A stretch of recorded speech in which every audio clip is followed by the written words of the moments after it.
The haunted stadium. The night was cold and fog blanketed the ground as Jake stood alone on the deserted football field. He clutched an old photograph in his hand, its edges worn and frayed from years of being carried everywhere he went.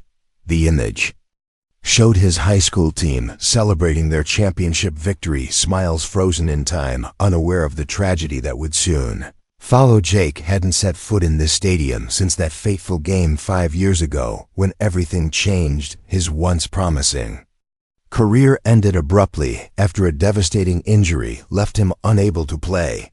But it wasn't just his future that was shattered that night. Ryan, his best friend and teammate, died in a freak accident during the final play of the game. Jake had spent years trying to forget, pushing away memories of the cheers, the pain, the guilt.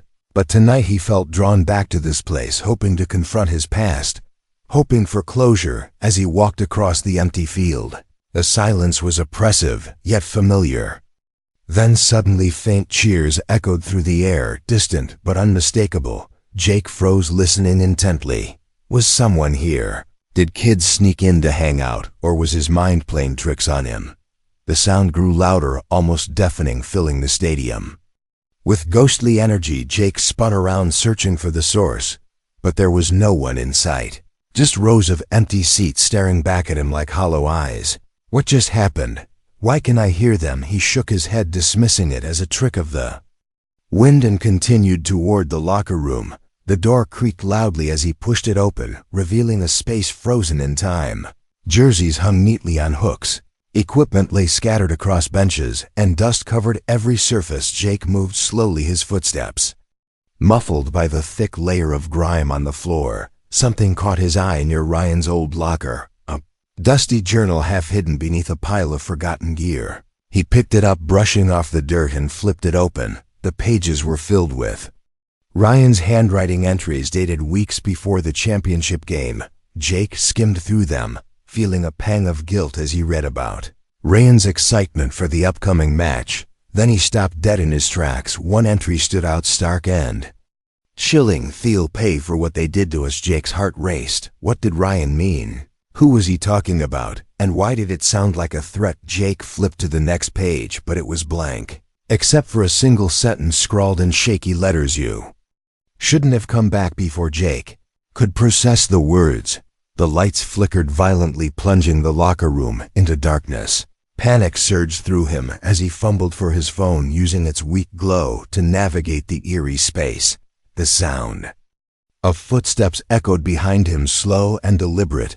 Jake turned sharply, but saw nothing, only shadows dancing on the walls. His breath quickened as he backed away, clutching the journal tightly. Suddenly, a voice boomed through the speakers, cutting through the silence like a knife. You shouldn't have come back. Jake froze, recognizing the voice instantly. It was Ryan's voice, distorted and menacing, yet unmistakably his.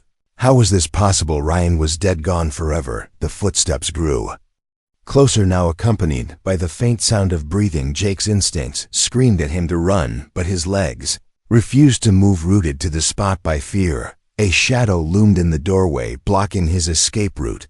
Jake squinted, trying to make out the figure, but it remained shrouded in darkness. Its presence was suffocating, pressing down on him until he thought he might suffocate. Why are you doing this? Jake shouted, his voice trembling, betraying the fear coursing through him. The shadow didn't respond. Instead, it stepped forward, revealing glowing red eyes that pierced through the darkness. Jake stumbled backward, tripping over a bench and landing hard on the floor. Do you remember what happened that night? The voice growled, low and guttural. Each word sent shivers down Jake's spine, forcing him to relive the memories he'd buried so deep. I don't know what you're talking about, Jake stammered, desperately trying to deny the truth. Liar. The voice snarled, growing angrier with each passing second. You left me to die. Jake's mind flashed back to the championship game. The final play, the collision, the chaos. He had seen Ryan fall, but in the heat of the moment he convinced himself it was just a minor injury, nothing serious. But it wasn't minor. Ryan never got up. Guilt crashed over Jake like a tidal wave, drowning him in regret and shame. Tears streamed down his face, blurring his vision. I'm sorry, Ryan, I didn't know. Sorry isn't enough, the voice replied, cold and unforgiving. It's too late for apologies. The shadow lunged forward, moving faster than Jake thought possible. He scrambled to his feet, adrenaline giving him the strength to flee. He bolted out of the locker room and onto the field, the cold air hitting his lungs. Like ice behind him, the stadium lights flickered wildly, casting eerie shadows across the ground. Jake ran blindly, stumbling over patches of uneven turf. His heart pounded in his chest, threatening to burst. At the edge of the field, he glanced back, expecting to see the shadow pursuing him. But there was nothing, only the empty stadium bathed in pale moonlight. Jake collapsed to his knees, gasping for air. What just happened? Why was Ryan haunting him? What did he want? As the questions swirled in his mind, Jake realized one thing for certain. This wasn't over. Not by a long shot. The cursed trophy room was quiet except for the soft ticking of a clock on the wall. Maya sat alone in her dimly lit living room, staring at the gleaming trophy displayed on the shelf. It was the only reminder of her glory days as a basketball coach decades ago, a symbol of triumph and pride.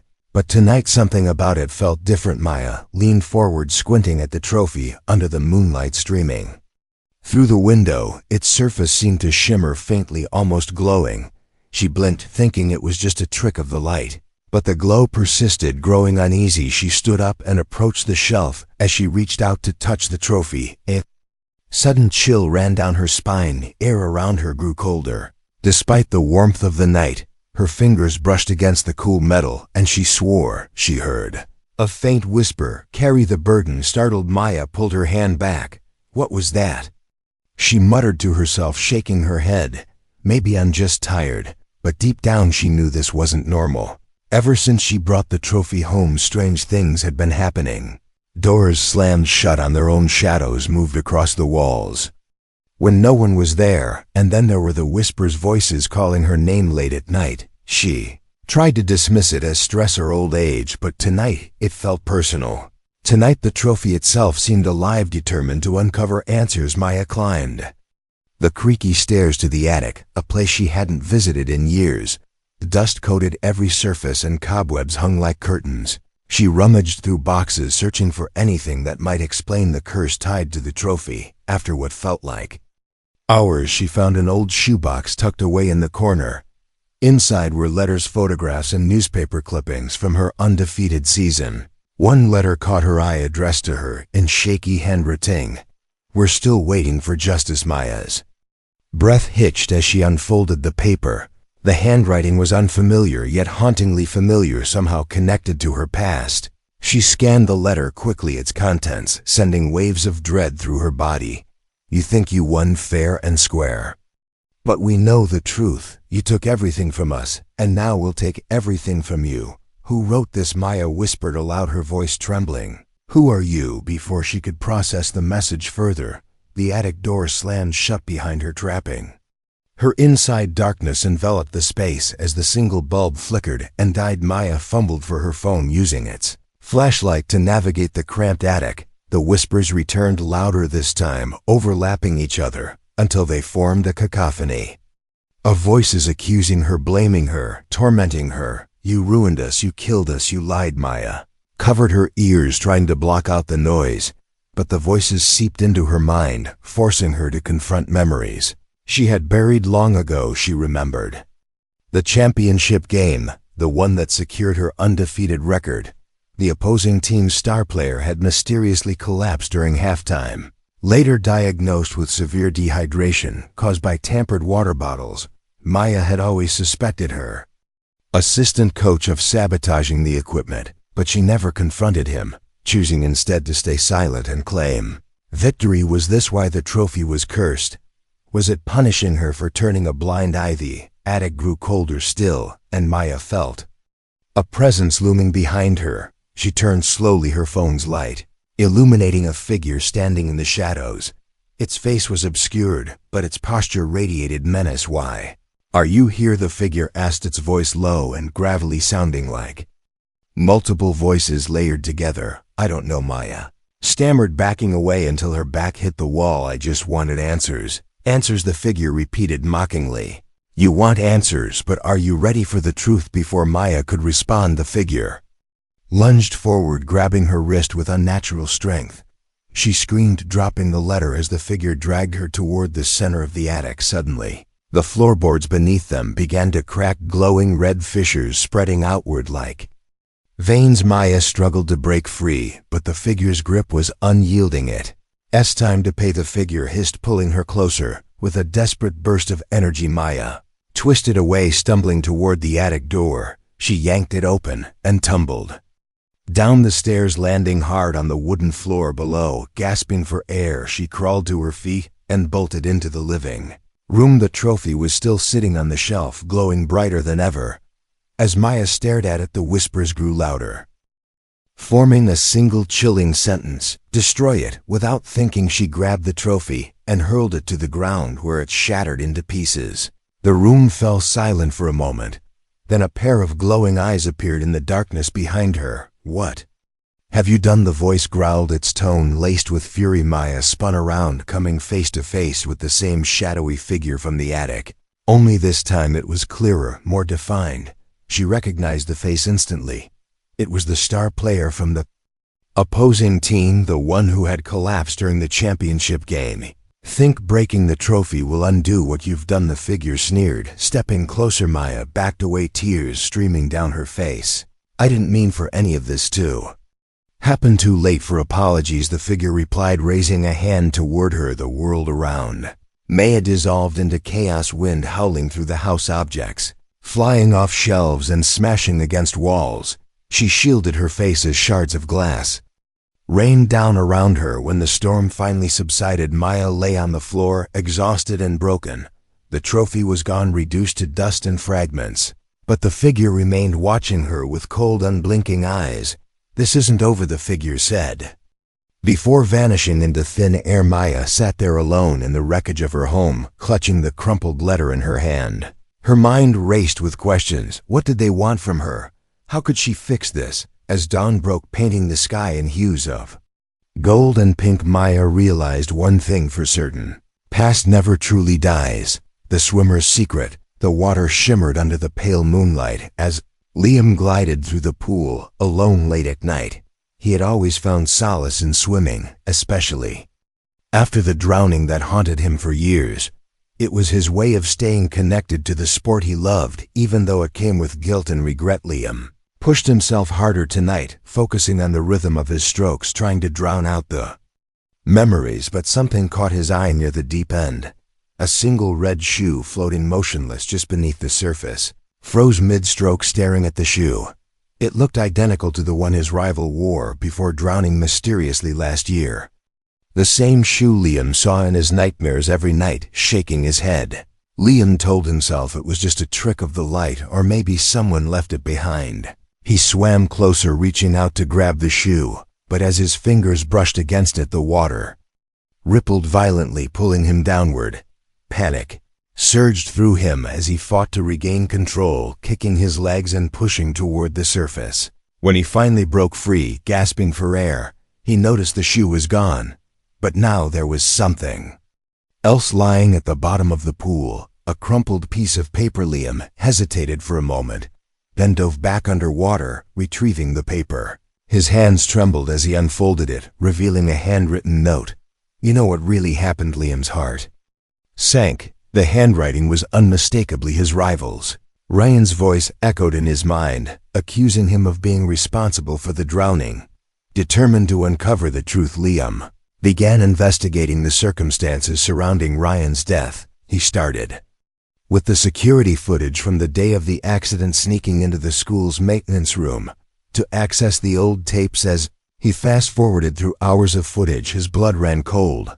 One clip showed their coach tampering with the pool's filtration system moments before Ryan entered the water. Liam watched in horror as the system malfunctioned, causing the water level to rise uncontrollably, trapping Ryan beneath the surface. Why would the coach do this? Liam whispered to himself, feeling a mix of anger and betrayal. Before he could process the revelation, the screen flickered and died, plunging the room into darkness. Liam fumbled for his phone, using its flashlight to navigate the cramped space. Suddenly, he heard splashing behind him. Turning sharply, he saw Ryan standing waist-deep in the pool, staring at him with hollow eyes. "What are you doing here?" Ryan asked, his voice distorted and echoing. "I am trying to find answers," Liam stammered, stepping backward until his back hit the wall. "Answers," Ryan repeated mockingly. "You want answers, but can you handle the truth?" Liam's mind raced, piecing together fragments of memories. The long hours of practice, the pressure to win, the arguments between him and Ryan about taking breaks. It all made sense now. The coach had sabotaged the pool to ensure victory, knowing Ryan wouldn't survive the conditions, and Liam had ignored the warning signs, pushing Ryan too hard during training. "Knew, didn't you?" Ryan accused, stepping closer, his figure becoming more solid with each step. "No," Liam shouted, shaking his head. "I didn't know. I swear." But deep down he knew he was lying. He had suspected something was wrong, but chose to stay silent, prioritizing the team's success over Ryan's safety. The water around them began to churn violently, waves crashing against the sides of the pool. As Ryan advanced further, "It's time to pay," Ryan growled, raising a hand toward him. Desperation took over. Liam lunged forward, grabbing a nearby pipe and swinging it wildly, forcing Ryan to retreat. He scrambled out of the pool, dripping wet and breathing heavily. Room grew colder despite the warmth of the night. Shadows moved across the walls, forming shapes that resembled Ryan's face, whispering accusations. "Murderer," they hissed, repeatedly, growing louder with each passing second. Liam covered his ears, trying to block out the voices, but they seeped into his mind, replaying every argument, every moment. He ignored Ryan's pleas for rest. Guilt overwhelmed him, and he collapsed to his knees, sobbing uncontrollably. "I'm sorry, Ryan. I didn't mean for this to happen." The whispers stopped abruptly, and the room fell silent. For a moment, Liam thought it was over, but then the water exploded upward, sending a massive wave crashing over him, pinning him to the ground. When the water receded, Ryan stood over him, his expression unreadable. "Is this enough?" Ryan asked, his voice softer, yet still filled with pain. Liam nodded, tears streaming down his face. "I'll make it right, I promise." Ryan stared at him for a long moment, then stepped back, disappearing into the shadows, exhausted and broken. Liam lay there, surrounded by the wreckage of his secrets. He knew he couldn't undo the past, but he could honor Ryan's memory by exposing the truth. As dawn broke, painting the sky in hues of gold and pink, Liam vowed to confront the coach and bring justice to those who were wronged. But deep down he wondered if the guilt would ever truly leave him. Connections revealed. The storm raged outside as Jake, Maya, and Liam found themselves standing together in the dimly lit basement of an abandoned sports complex. They had been drawn here separately, each lured by cryptic messages promising answers to their darkest secrets. Now they faced one another, eyes wide with confusion and fear. "What are you doing here?" Jake asked, his voice trembling, breaking the heavy silence. "Same thing you are, probably," Liam replied, his tone shaky yet determined. "I got a message saying I'd find out who's behind all this." Maya nodded, clutching the crumpled letter she had found in her attic. "This can't be a coincidence. Something is connecting us before anyone could respond." A low rumble shook the ground beneath their feet. The dust fell from the ceiling, coating their skin in a fine gray layer. The air grew colder despite the warmth of the storm above them. Suddenly, a faint glow illuminated the far corner of the room, revealing a stack of old documents bound together with frayed rope. Jake moved cautiously toward it, his heart pounding louder with each step. He reached out, pulling the topmost page free and holding it up for the others to see. It was a map detailing the locations of 3 places: the haunted stadium, the cursed trophy room, and the swimming pool, each marked with a red X and surrounded by scribbled notes about past tragedies, accidents, deaths. "Do you recognize these places?" Maya asked, her voice barely above a whisper. "That's my stadium," Jake confirmed, pointing to the first location. "My nightmare began there, and that's where I found the cursed trophy," Maya added, her finger tracing the second location. Liam stared at the third mark. "That's the pool where Ryan drowned." As they studied the map further, they noticed something even more unsettling. Written in faded ink across the bottom was a single sentence: "These grounds are cursed." Cursed. Liam repeated the word, sending shivers down his spine. What does that even mean? Wait a second, Maya interjected her. Eyes narrowed as she pieced things together. Remember how my team disappeared after the championship game? What if it wasn't just an accident? What if someone put them up to it? But who? Jake wondered aloud. His mind raced back to the shadowy figure in the stadium, the glowing eyes that haunted him. Before anyone could answer, the sound of footsteps echoed through the basement. Slow, deliberate steps growing louder with each passing second. Someone's coming, Liam whispered, panic rising in his chest. They scrambled to hide behind crates and shadows, holding their breath as the figure entered the room. Hooded man carrying a lantern stepped into the light. His face remained hidden beneath the folds of his robe, but his presence exuded authority. Welcome, children, his voice boomed deep and resonant. You have been chosen for what? Jake demanded, stepping forward despite his fear. Redemption, the man replied simply. For completing the ritual that will grant us eternal power. Ritual, Maya echoed. Incredulously. Yes, the man continued, his tone almost gleeful. Decades ago, our ancestors performed a ceremony binding their souls to the land, ensuring prosperity for generations. But the spell was incomplete, requiring sacrifices to awaken its true potential. Sacrifices? Liam asked, his voice shaking uncontrollably. Your pain, your guilt, your secrets, he explained, gesturing toward each of them in turn. All fuel for the ritual. No way. Jake snapped, backing away. This is insane, but the man didn't stop advancing. Instead, he raised his arms, chanting in a language none of them recognized.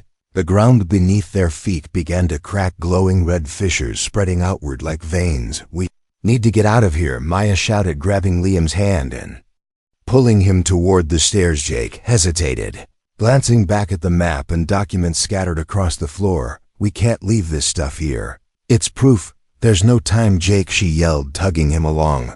The walls groaned, ominously threatening to collapse entirely. They raced up the stairs, bursting through the door into the stormy night. Air hit their lungs like ice as they sprinted away from the building. Behind them, the earth quaked, violently swallowing the structure whole. Safe now, Maya panted, collapsing onto the damp grass. For now, Jake corrected, his gaze fixed on the horizon where lightning illuminated the sky. What happens next? Liam asked, his voice tinged with dread.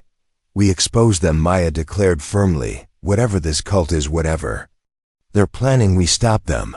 But how? Jake wondered aloud. How do we fight something so powerful together? Liam answered, surprising even himself. With everything we've got. As they caught their breath, the wind carried whispers to their ears, faint yet unmistakable. Leave no witnesses. Their blood ran cold, realizing the cult wasn't done with them. Not yet. What now? Jake whispered, staring at his companions. Now we survive, Maya replied, her voice steady despite the terror gripping her heart. And then we fight, Liam added, determination hardening his features. Storm raged on, masking their resolve, but within each of them, a spark ignited, a promise to uncover the truth. No matter the cost, survivors' redemption. The survivors stood together in the ruins of the abandoned sports complex, rain soaking their clothes, but determination burning brighter than fear. They had escaped the cult's ritual, but knew they weren't safe yet. Not until they exposed the truth. We need proof, Jake said, his voice firm despite the exhaustion etched on his face. If we can show people what they're doing, maybe we can stop them.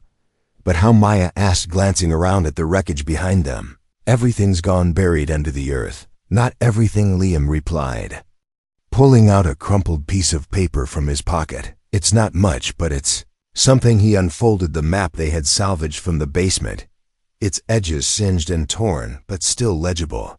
The red X's marking their locations stared back at them like warnings. Jake traced his fingers over the symbols, feeling a surge of resolve. This is our starting point, he declared. We follow the trail, find the cult's base, and end this once and for all. The trio moved quickly, knowing time was against them. Each step brought them closer to answers, but also deeper into danger. Shadows seemed to stretch longer around them, whispers carried by the wind echoing words they couldn't quite understand. They reached an old church nestled deep in the woods, its spire barely visible through the dense trees. The air felt heavier here, charged with an energy that made their skin crawl. "This is it," Liam whispered, pointing to a symbol carved into the wooden doors, matching the ones on the map inside the church. Was dark and musty, lit only by flickering candles arranged in a circle at the center of the room.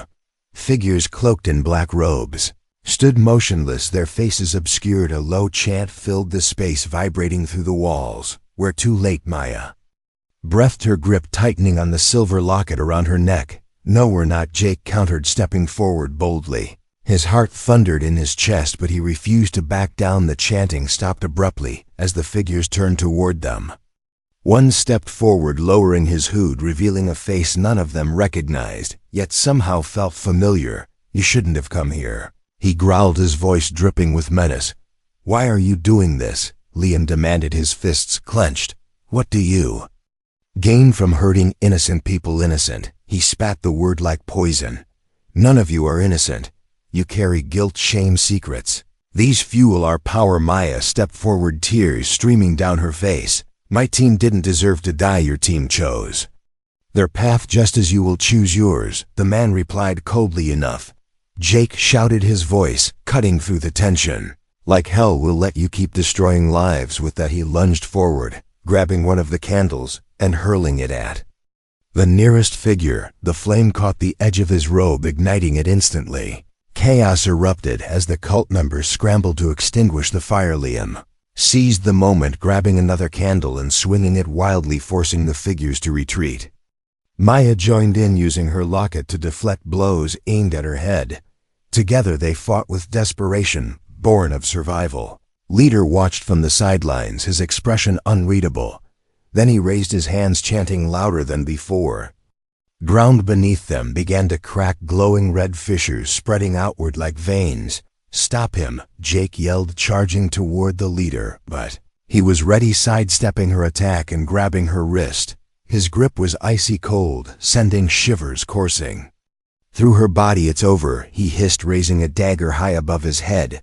Before he could strike, Liam tackled him, sending both crashing to the floor. The dagger skittered across the stones, clattering to a stop near Maya's feet. She picked it up, hesitating for a split second, then plunged it into the leader's side with a sickening crunch. Let out a guttural scream, collapsing onto the floor, clutching his wound. The chanting ceased, replaced by silence, so profound it felt deafening. "Is it done?" Maya asked, her voice trembling as she looked around the room. "For now," Jake replied, kneeling beside the fallen leader. His breathing was shallow, fading with each passing second. "Why?" Liam asked, staring down at the man. "Who are you really?" The leader chuckled weakly, blood trickling from the corner of his mouth. "We are the echoes of those who came before, bound to finish what was started." "And now what happens?" Jake pressed, her voice steady, despite the storm raging inside her. "Now you carry the burden," he whispered, his eyes closing for the final time. The trio stood frozen in the aftermath of their battle. The weight of what they had done settled heavily on their shoulders. "What do we do now?" Maya asked, breaking the silence. "We tell the truth," Jake answered firmly. "We expose everything, make sure no one else gets hurt." Together they gathered the remaining evidence, maps, documents, anything that could prove the cult's existence. As dawn broke, painting the sky in hues of gold and pink, they left the church behind, stepping into a world forever changed. Weeks later, the story broke headlines, screaming about the secret society operating beneath the surface of society. Schools were investigated, arrests made, and justice served slowly. But surely, Jake sat alone in his room, staring at the sunrise filtering through his window. He thought about Ryan and the guilt he had carried for years, but now it felt lighter somehow. Sometimes losing everything is the only way to find who you really are, he murmured to himself. Liam leaned against a park bench, watching kids play, their laughter filling the air. He thought about Ryan and the lies he had told, but instead of regret, he felt hope. Hope that redemption was possible even after the worst mistakes. Maya walked through the cemetery, stopping in front of her team's memorial. She opened her locket, placing a small flower inside, before closing it gently. "I won't forget you," she whispered, her voice soft but strong. "I'll make sure your deaths weren't in vain." As they went their separate ways, each survivor carried scars, both visible and invisible. But they also carried strength, resilience, and the knowledge that even in the darkest moments light could prevail. The past never truly dies. The wind seemed to whisper, carrying their stories forward into the unknown. With that, the survivors embraced their futures, ready to face whatever came next. The end.